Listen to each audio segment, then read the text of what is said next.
পশ্চিমবঙ্গ সরকারের জন্য বিশাল জয় হিসেবে সোমবার সুপ্রিম কোর্ট রাজ্যের 100 দিনের গ্রামীণ কর্মসংস্থান গ্যারান্টি প্রকল্প মনরেগা পুনরায় চালু করার নির্দেশকে চ্যালেঞ্জ করে কেন্দ্রের একটি আবেদন খারিজ করে দিয়েছে।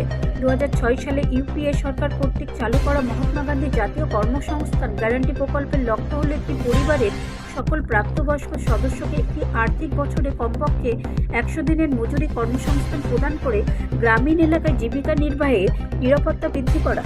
18 জন কলকাতা হাইকোর্টের একটি আদেশ বহাল রেখেছে, যেখানে কেন্দ্রীয় সরকারকে 2022 সাল থেকে পশ্চিমবঙ্গে স্থগিত থাকা মনরেগা 1 আগস্ট থেকে বাস্তবায়নের নির্দেশ দেওয়া হয়েছিল। 9 মার্চ 2022 সালের কেন্দ্রীয় সরকার দুর্নীতির অভিযোগ এনে পূর্বাঞ্চলীয় রাজ্য মনরেগার এর অধীনে তহবিল বিতরণ বন্ধ করে দেয়, যেখানে আগামী বছর বিধানসভা নির্বাচন অনুষ্ঠিত হবে। কলকাতা হাইকোর্ট তার আদেশে বলেছিল যে যখন মনরেগায় দুর্নীতির অভিযোগ আনা হয়েছিল সেই সময় মামলাগুলির তদন্ত করা উচিত।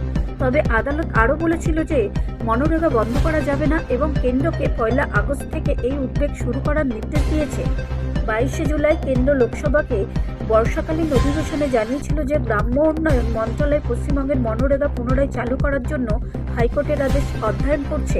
সুপ্রিম কোর্টের আদেশের পর কেন্দ্রে মনরেগার অধীনে তহবিল বিতরণ পুনরায় শুরু করবে। তৃণমূল কংগ্রেসের জাতীয় সাধারণ সম্পাদক অভিষেক ব্যানার্জি এই রায়কে পশ্চিমবঙ্গের জনগণের জন্য একটি ঐতিহাসিক জয় বলে বর্ণনা করেছেন এবং এটিকে বিজেপির জন্য চূর্ণ বিচূর্ণ পরাজয় বলে অভিহিত করেছেন।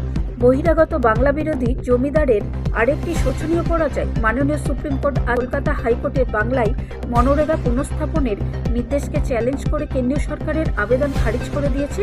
এটি বাংলার জনগণের জন্য একটি ঐতিহাসিক বিজয়, যারা দিল্লির অহংকার এবং অন্যায়ের সামনে মাথা নত করতে অস্বীকার করেছিল, তিনি টুইট করেছেন।